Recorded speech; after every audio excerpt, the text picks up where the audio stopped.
We were just talking. This is not at all like that time when you... Dana caught Dan's gaze and stopped. Almost 4 years of marriage meant that Dan and Dana knew each other quite well, or at least he thought so. They were at a small party. He lost sight of her and found her outside on the veranda talking to Doug, the person he disliked more than anyone in the world. Dan thought he saw the signals, her hand automatically brushing her hair back, her overly animated hand movements while talking. Dana often moved her hands when talking to someone, and momentarily unnecessary touching of her hair was another habit. Dan knew this, but to him at that moment she looked like she was interested in the man. It was already annoying enough that Doug had success with women, far more than any other man Dan knew. But he just acted like he thought he was better than everyone else. In high school, it was Doug who scored the 2-point conversion goal that gave their team the season title, so he was the hero. Dan himself scored 2 touchdowns and stopped a turnover that could have been a point when the opposing team's player intercepted a poorly thrown pass. The pass was thrown by Doug. Heck, his pass was 20 feet too long and way off the line. Dan saw the runner dart to his right, then break through another player and get free.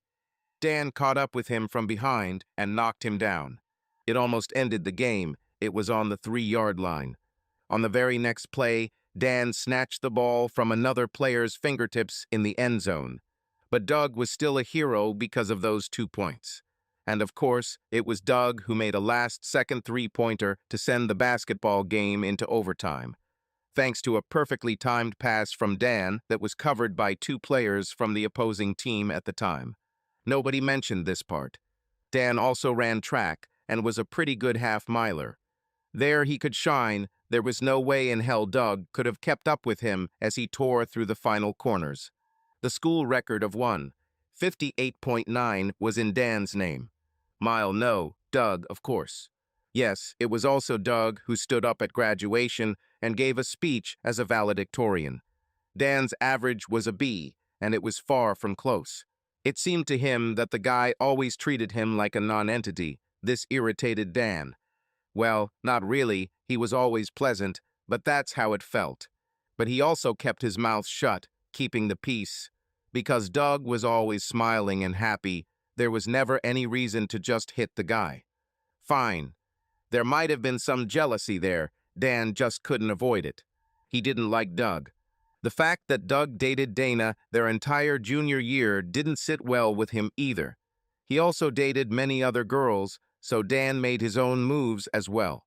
He tried and tried with her with little success. Dana simply seemed captivated by Doug's good looks. He was tall and thin, blonde hair, blue eyes, that damn grin that always made him look like a man with something in mind. Dan's slightly shorter stature was also stronger, his dark hair and eyes with heavier than usual eyebrows, giving him a more rugged appearance. He had no problems with girls, but the one he really wanted was out of reach. Until late one evening during his senior year, when Dan and Dana met, it was almost by chance. It was a warm fall evening, and he was riding his bike when Dana rode up to him. They rode together for a while, then stopped at a cafe to drink soda. Dana really showed interest, so he asked her out, and she accepted. He always wanted to know what she and Doug did on their dates, but he could never bring himself to ask without fear of seeming stupid. Did they kiss? More likely. How far did Dana let Doug go? It was there in the background, like a damn tiny stone in my shoe. So that night at the party, when Dan told Dana for probably the 20th time that he didn't like her being around that guy, she exploded at him. Doug is just a nice guy. We were just talking. And of course, she mentioned Sherry again. Ever since they got married, every kind of disagreement without exception resulted in a mention of that incident at a much earlier party when Dan lost control after drinking a little too much. In fact, it was much more than just a little. That party over 4 years ago was just like all the others. Everyone was young and full of energy. College students are usually like this. Dan and Dana had been dating for many months and had finally developed a just the two of them type of relationship, which didn't fit well with everything that was going on. Most of their friends had sex regularly, But all Dan and Dana had done up to this point was kiss a lot. She let his fingers explore inside her bra and even rub her through her panties. But she resisted anything more. Finally, when their sessions in the car reached this point, she would unzip his pants and ease him. Dana really seemed to enjoy it, her breathing coming in short, ragged breaths, and she moaned softly as he ejaculated. Dan asked her if she ever did this with other guys, but she denied, saying that all she did was make out a little. Dan believed her to some extent, so he didn't bring it up. His own experience was somewhat limited, so he assumed hers was too. After all, she was his, period. That's what he told himself, even when he wanted to know what it was like with Doug. The truth at the time was that Dana was the only girl he'd ever gone that far with. Although one day in the hayloft, a local girl named Paula showed him her breasts to tease him and then ran away. Strangely, this case always popped up in his head when Dana was dealing with it, without exception. He saw no point in mentioning it. It was something that happened early, excitingly, but best kept under wraps. He knew he loved Dana. She told him she loved him too. They even talked about what it would be like after college. So everything was fine until that damn party. One of the girls there was named Sherry. She was one of those girls that could best be described as gorgeous. Barely 5 feet tall, she was gifted with a pair of breasts that were impossible to ignore, and Sherry was well aware of her effect on men. Her tops, without exception, showed a lot of cleavage, and her jeans seemed to be painted on her rather round ass.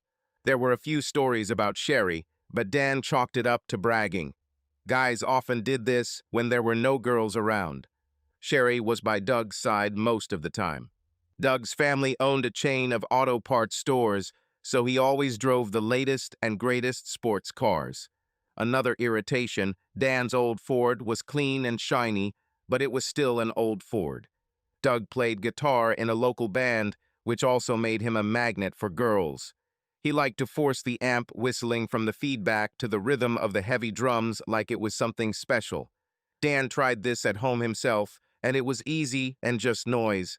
He liked country songs much better and loved watching the audience start stamping their feet when he played and even sang.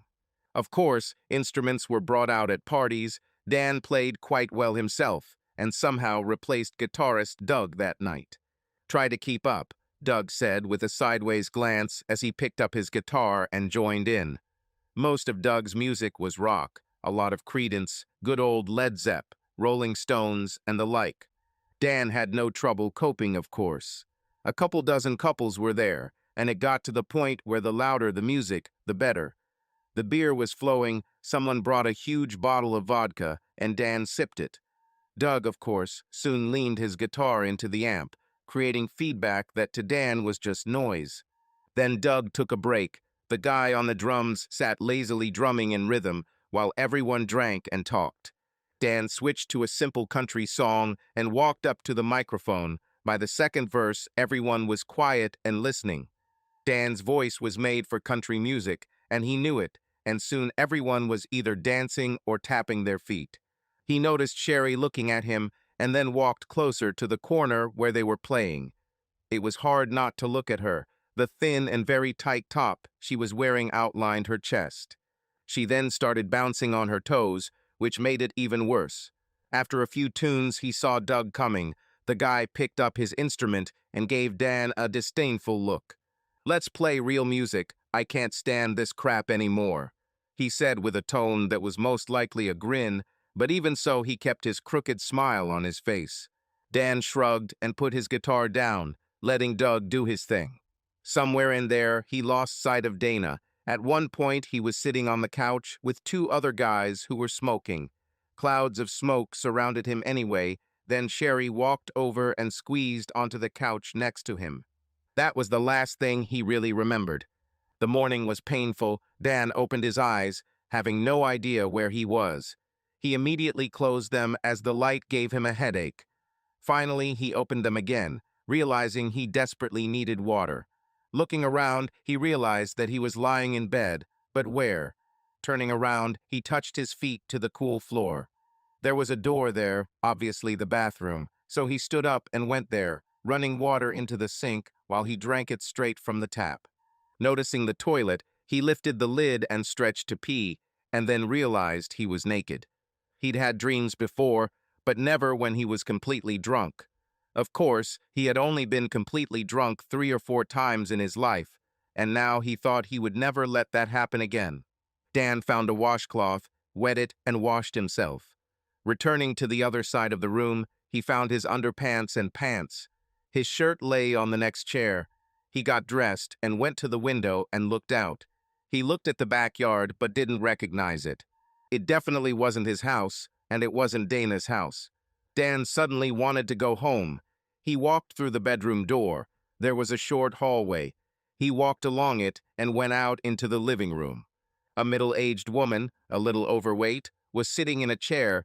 A man with a half-bald head was sitting in another and reading a newspaper. "Good morning. You must be Sherry's new friend. Would you like to get coffee?" she asked, standing up. Dan blinked at that. He looked at the older man sitting there, who just looked up, nodded, and went back to his newspaper. Was all Dan could say.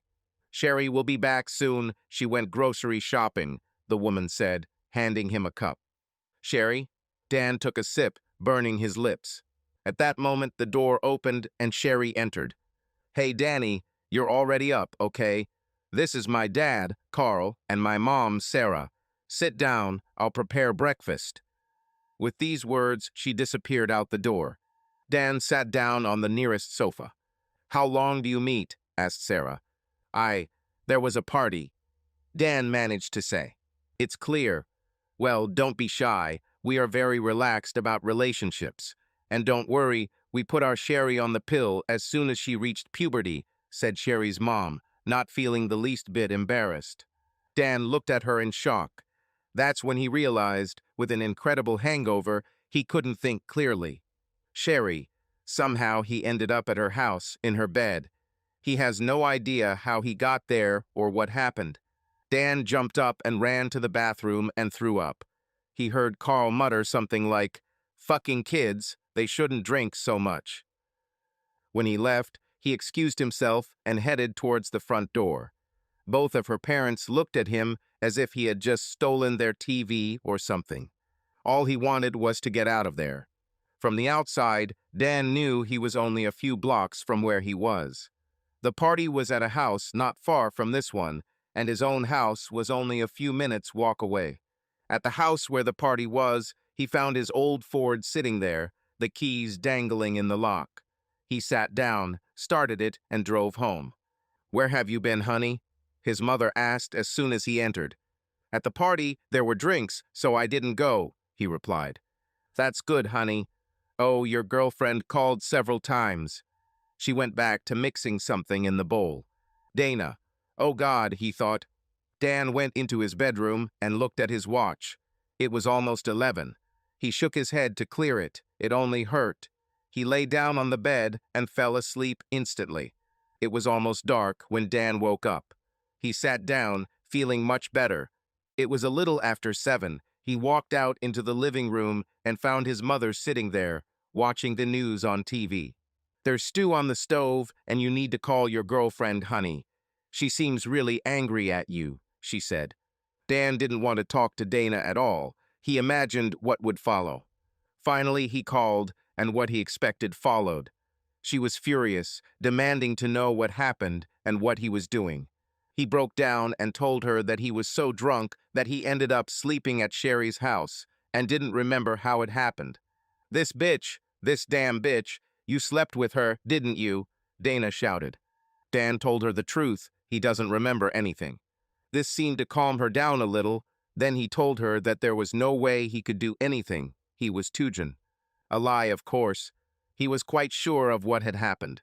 She seemed to believe it for a few seconds, but then she exploded again. Dan asked her where she had gone, trying to change the subject, but she yelled at him that when she came out of the bathroom, she found him missing and Doug drove her home. When she asked again if he slept with that bitch, Dan said he didn't remember. "I don't remember any of this," he protested. "Nonsense," Dana shouted and hung up. The truth was that he remembered some things, how Sherry took him to her room and undressed him, how she almost gave him naked dances. The rest was fog. He was sure that there had been sex, but how he coped in such a state, he had no idea. He knew one thing: he had probably lost Dana. After several phone attempts where she refused to even talk to him, he was sure of it. Then he heard that Dana had moved to her grandmother to study at medical school. A few days later, he met Sherry and she tried to start a conversation, but Dan made it clear that he didn't want to talk to her. Sherry simply shrugged and walked away. A whole year had passed and Dan was sitting on a short concrete wall reading one of his engineering textbooks. His first year in college was normal and he again had a straight B grade. Several women showed interest, but he ignored them. "Hi, Danny." He knew who it was before he looked up. Of the day. "Hello, I'm glad to see you." He smiled, hiding the sudden rush that ran through him. God, how good she looked. She became even more beautiful, which did not harm her slender figure at all. It all started again, right there. Within a month, they were an exclusive couple. Within 6 months, they were one of the few married couples on campus. She hadn't mentioned that party during that time, and he had no reason to, so he hoped all was forgiven. The past is the past. It's better to leave some things behind. They talked about waiting until marriage before having sex, but that didn't happen. About a month before the wedding, they made love. It was so easy, so natural, that Dan thought it was destined. Since then, they have done this at every opportunity. He never even thought about protection, and neither did she. For some reason, she didn't get pregnant, even though it was a daily occurrence. She started taking the pills just a week before the wedding. Dana never mentioned that party until a month later when he picked up his guitar and started playing "Knocking on Heaven's Door" just to stretch his fingers. "That's one of the songs you played at that party that night," Dana said. He glanced at her. She had a sour expression on her face. Dan didn't know what to say. This was the first time Dana had mentioned it. She then stood up and went into her bedroom, locking the door. The next day, she acted completely normal again, so he forgot about it. He studiously avoided playing this song if it was at home. Dan soon found a job, graduating with an engineering degree. He planned to continue his studies to get a master's degree, but a job offer came in that was too good to refuse. They talked. Dana would have a very good income when he finished his studies. Then he could go back for his master's if he wanted. This meant money, which they had hardly had until then, and they soon bought a modest 2-room house in the suburbs. It was closer to his new job, but more than 60 miles from college. Dan wasn't sure why Dana chose this particular house, as it complicated the situation. She often stayed overnight near the college, sometimes even for a couple of days, instead of making the long journey. Payments took up a huge portion of his income, so they decided to put off having children until after Dana had completed her training to become a registered nurse. This period was difficult. She often spent 24 hours in training, some of which were even longer. Their schedules clashed, and Dan was home alone for days at a time. Even on her short weekends, they did not coincide with his work schedule, so she simply slept in the educational institution, saying that many other girls did the same. The only arguments were when sometimes the topic of that night came up. Then Dana would start to sulk or become angry. Angry to such an extent that she remained in the educational institution, although she could have been at home with him for several days. Several times, about once or twice a year, she used this as an excuse to go to her parents, who now lived more than 1,000 miles away. Dan didn't really mind a few days alone, and he knew it would end soon since Dana only had a few months left. When she was home, she always longed to be near him. It was like a few days of wonderful time, then separated again, as if they had been together as long as they had been apart. Then one day, while Dana was away, he happened to meet one of the guys who was part of the party crowd in the old wild and crazy days. His name was Ben, a chubby but cheerful guy who somehow managed to attract more beautiful women than even athletes could. Dana went to see her mother, so Dan readily agreed to Ben's offer of a drink. The bar was familiar to him. He often spent time there, but he drank little. They were on their second beer, just talking about all the craziness of the past days, when Ben asked about Dana. "How are you getting along with her, you lucky bastard?" Ben asked with a smile. "Fine. She can be capricious, but she runs the house well and takes care of me," Dan replied, not wanting to mention that most of the household responsibilities fell on him. "I'm sure so," Ben grinned. "What do you mean?" "All the guys wanted Dana. She's a real beauty," Ben said, reaching for his mug. "Yes, that's exactly right. I took her out a couple times in the month after you two broke up, you know," Ben said. "Is it true? I didn't know that." Dan felt himself tense. Ben caught his reaction instantly. "Relax, we didn't do anything. Not really." "What do you mean, not really?" Dan asked. "Just kissed a little, nothing special. She didn't let anyone. You understand. Except for some things," he laughed. Ben then caught Dan's expression. "But hey, most girls did it. It was just the way it was.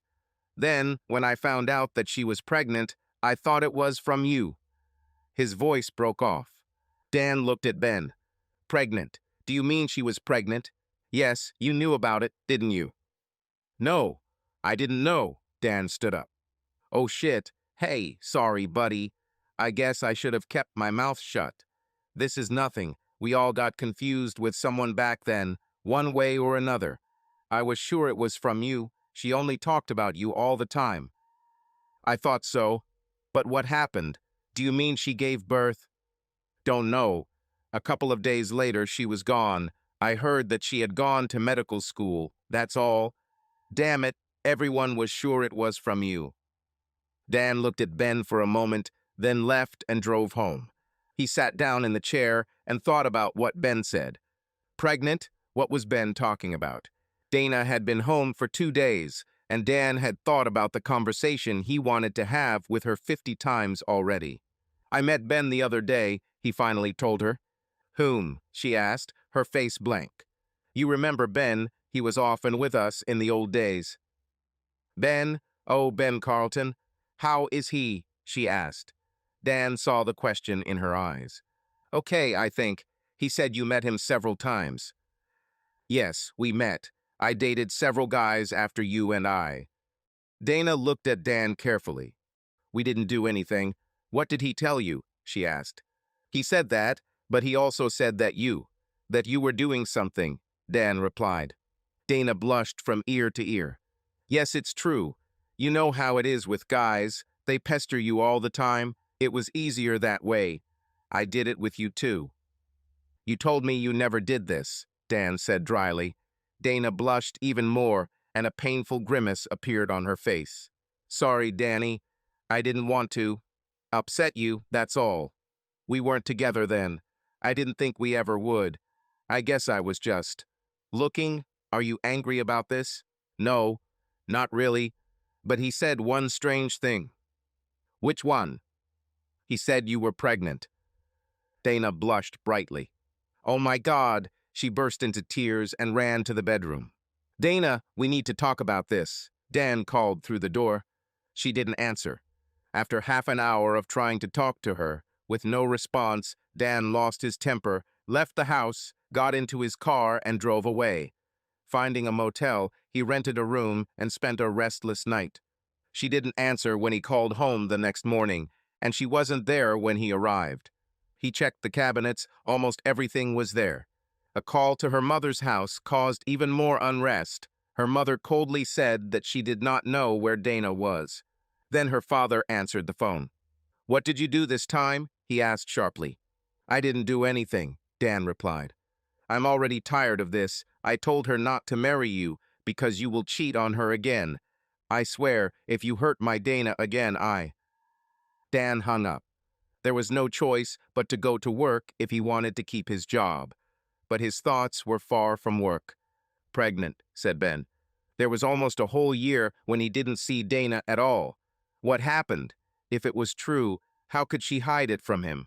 If Dana had a child, where is he? And this, of course, could not be his child. Searches everywhere possible over the next week yielded nothing. Dan called everyone he could think of, but no one knew where she was. On Saturday morning, He was about to hire a private detective when suddenly Dana's car drove into the entrance. "Where have you been?" he asked sharply. "I was visiting friends," she replied. "Who?" he asked. "I'll explain, but right now we need to talk." She looked determined. She sat down on the sofa. Dan sat in a chair and waited. "I had a baby girl," she said. "I already understood this part." "I should have told you, but I was afraid of how you would react," she said. Dan could see that she was having a hard time staying calm. "Darling, we weren't together. Everything happened. If you would just tell me." He began. "This is worse, Danny." She looked down. "How could it be worse? You just should have told me that's the problem." "She's Doug's daughter," she blurted out. "Doug," Dan felt shock wash over him. "It happened that night at a party. You disappeared, I asked everyone, but no one said anything until one of the girls said that you left with Sherry." She looked at him. "Oh God," he muttered. "I made a decision. I decided to let you. I was ready. I even bought it. And you—" She began to cry. Dan just looked at her. "Doug, he and I don't know what happened, really. He drove me home, then he kissed me, and one thing led to another. I even forgot about the protection in my purse." Now Dana's face looked like she was about to cry. "Doug, to God, not him," Dan said. I know, dear. That's why I never told you. I was terrified." "Damn it, I'm your husband."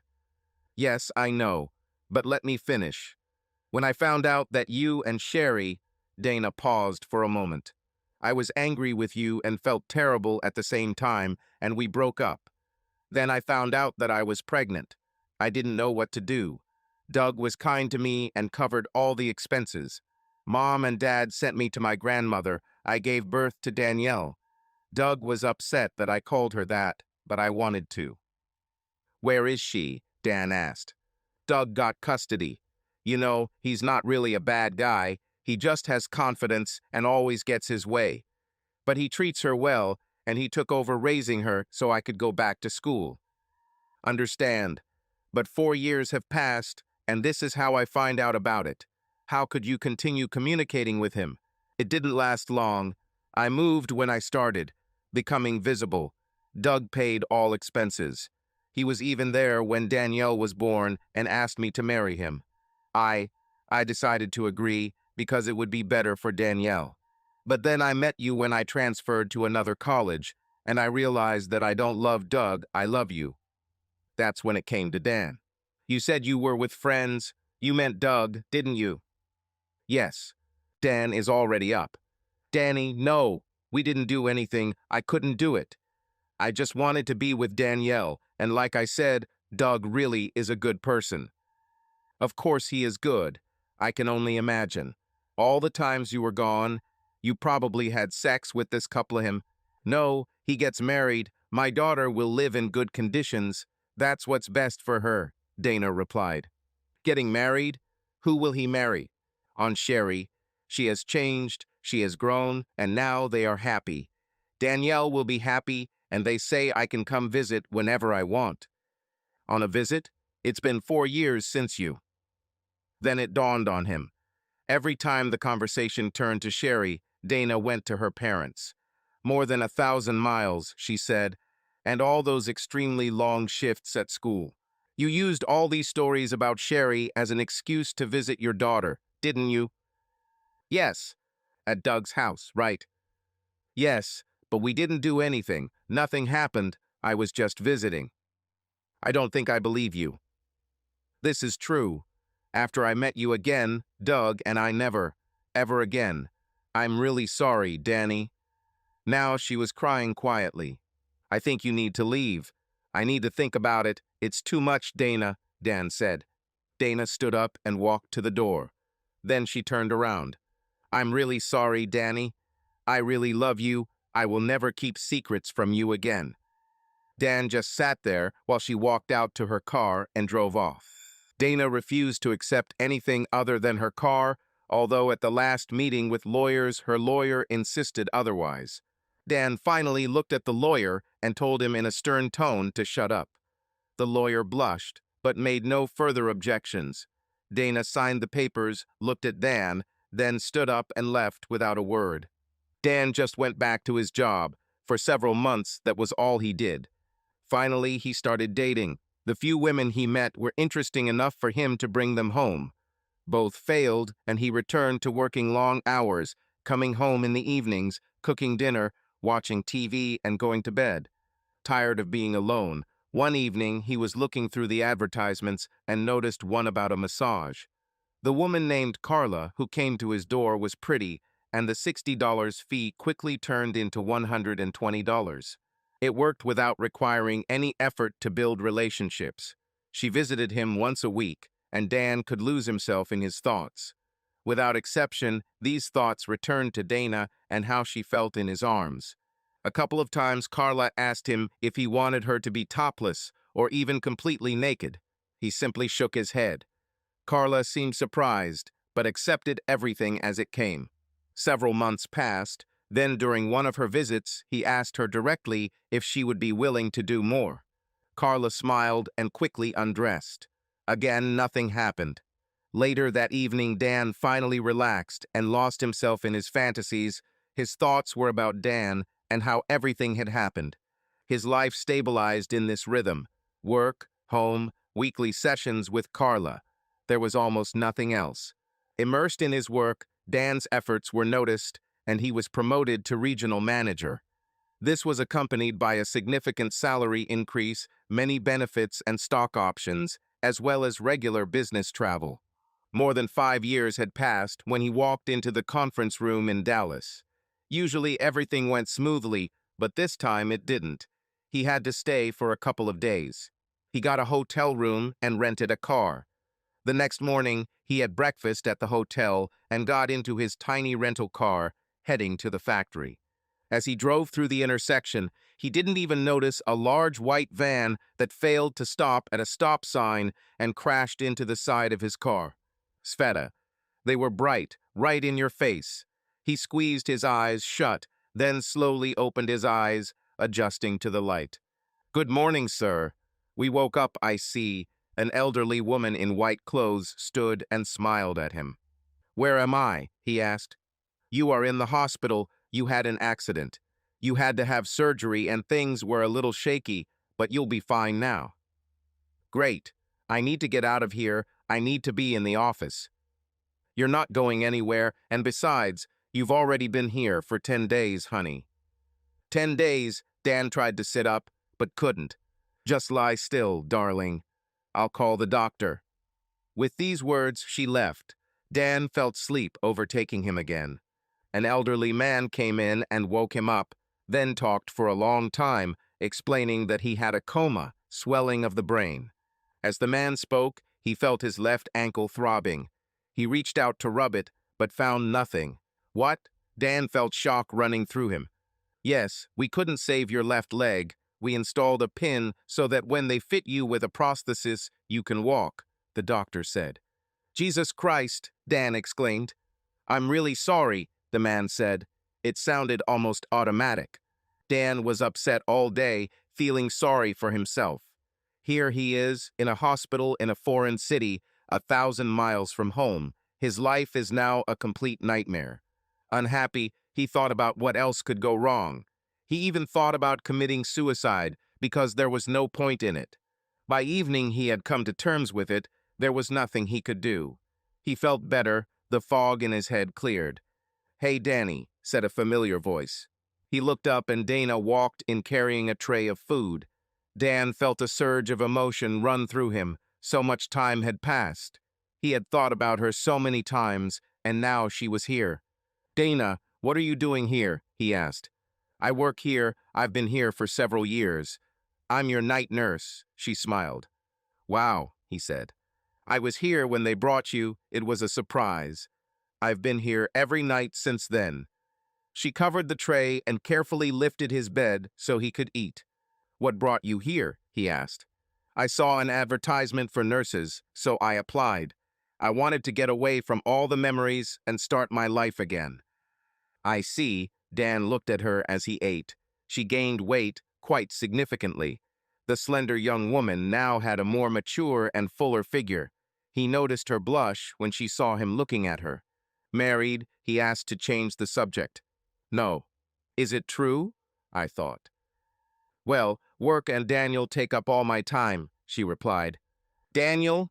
I thought Doug and Sherry had custody?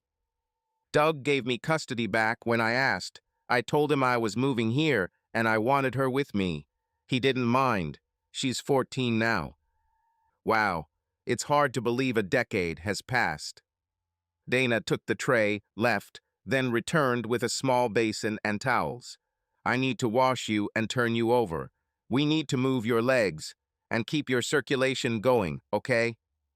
Okay, Dan watched as she worked his legs, lifting his half-burnt left leg and massaging the muscles. It hurt a little, but not much. Then she began to wash it, very businesslike. As she pulled his hospital gown back, she carefully covered his private parts with the towel. Dan held back a laugh.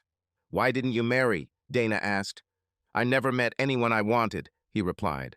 Dana simply nodded. She quickly finished and covered him with fresh blankets. If you need something, just press the button, she said. That night Dan had dreams of times long past. The rest of his stay was similar. Finally, he was in a wheelchair and sent to see a specialist. It only took a couple of days to get used to the artificial leg. The only real problem was constantly shifting my weight to stay upright. He quickly learned to use his right leg to maintain a stable upright position, and after a week or two of practice, it was difficult to notice that he had a prosthesis. On the last day, Dana was there when he was taken out to a taxi. Dan stood up, looked at Dana, and extended his arms to hug her. She hugged him back. On the flight home, he couldn't stop thinking about the tear he noticed on her cheek before she quickly turned away. Returning to work, he often thought about Dana. After 3 days, he couldn't stand it anymore. Hello? A young girl's voice answered the second call. Can I have Dana? He asked. Dan was pretty sure it was Daniel. Mother, they're calling you, he heard her scream. Mom's upstairs now. She'll be down in a minute, okay? She returned to the phone. You're Daniel, right? Dan asked. Yes. Who are you? She asked. My name is Dan. I was married to your mother. There was deathly silence on the line. Who is this? He heard Dana's voice in the background. It is he, Danielle whispered. Who? Danny, she said louder. Then came muffled voices, as if she had covered the phone with her hand. Hello, Dana's voice sounded excited. Hello, this is Dan. I was wondering if I could invite you to dinner. There was a short pause. Yes, I would really like that, she answered quietly. Can you pick me up from the airport? I'm arriving today at 6 in the evening. Yes, I will come. Okay, see you later. Dan heard giggling in the background as he hung up. Dan walked to the tram that took him to the exit and saw Dana waiting for him. Standing next to her was a taller, slightly darker-toned version of the Dana he had known in his youth. The girl smiled widely. Dan hugged Dana. She responded, but was a little reserved. Dana skillfully drove the car through the chaos of traffic. In their apartment, they sat down and began to talk. Danielle was quiet at first, but soon began talking about school and everyone in the world. He thought it would be a problem considering she was Doug's daughter, but it wasn't. Danielle turned out to be a lively, bright, and healthy young girl. Dan noticed the look that passed between her and her mother. Danielle soon excused herself, saying that she had to get ready for class. Dana looked at her watch. Why don't I cook something here? She asked. I'd like to take you somewhere, Dan said. I'd rather just chat, she smiled. Okay, but I have a room booked in the city center. I can just take a taxi there later. No nonsense, my couch folds out. You can stay here, Dana smiled, looking down for a second. It's been a long time, Dana, Dan said. I know. I keep thinking about what could have been. Me too, she said. Dan stood up, and so did Dana. He held out his arms, and she pressed herself against him. It felt right. The sofa was never laid out. His artificial leg only got in the way until Dana helped him take it off. At some point, Dan heard the door open, then quiet laughter in the corridor, and the door close again. That first night felt almost like old times. Dana's body had changed, but somehow it was still the same. He was sure she was thinking the same thing. There were no performance issues. The next morning, Dan woke up, and it took him a few seconds to remember where he was. He heard quiet voices in the other room, but could not make out the words. "Good morning, sleepyhead." Danielle smiled brightly at him as he walked out. Dana was sitting at the kitchen table with her daughter. She smiled and stood up to pour him some coffee. "What time is it now?" he asked. 11:30. "We were already thinking about calling 911, Danielle joked. Dan sat down and began to drink coffee while Dana prepared breakfast.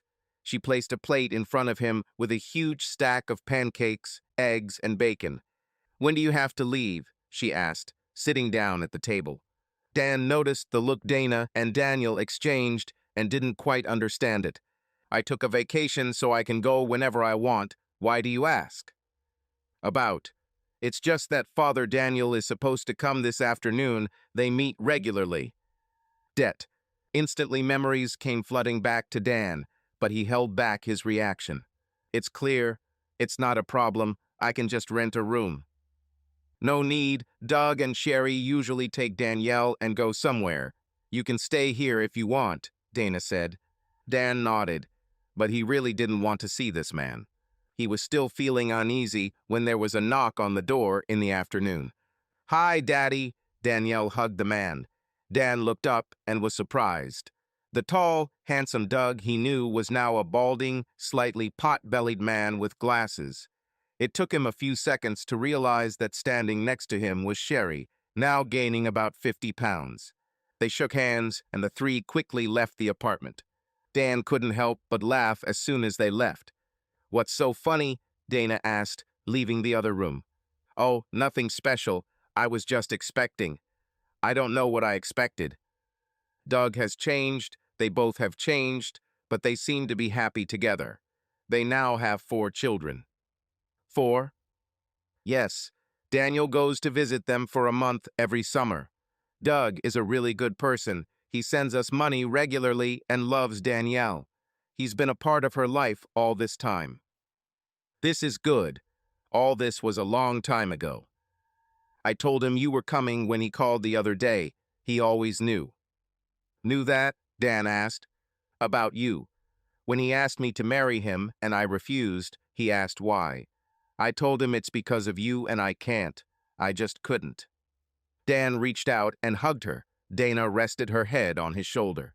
"You know, he told me then that he was always jealous of you. That's why he tried so hard to be better." "Jealous of me? Why? It was amazing. Because of everything. You were always better. And then he found out that I love you. We really messed it up then, didn't we?" "Yes, they ruined it." "Well, we have the whole apartment to ourselves," Dan smiled. "It's true," she smiled back. Somewhere around 9 o'clock in the evening, Dan heard voices. He could not make out the words, but knew that Doug and Sherry had brought Danielle. They quickly left. Danielle walked to the bedroom door and knocked softly. "Mother?" "Yes, darling," Dana asked. Is he still here?" "Yes, darling." Danielle giggled and went to her room. "She's growing up," Dana said. "Yes, she's beautiful." "So what are we doing here, Dan?" Dana asked. "How about you give us another chance?" "I would like that. No more secrets, I promise. And you can even see your friend Carla if you want." "I don't see why I would. I'd rather you take care of me," Dan smiled. "Fine, I'll love it.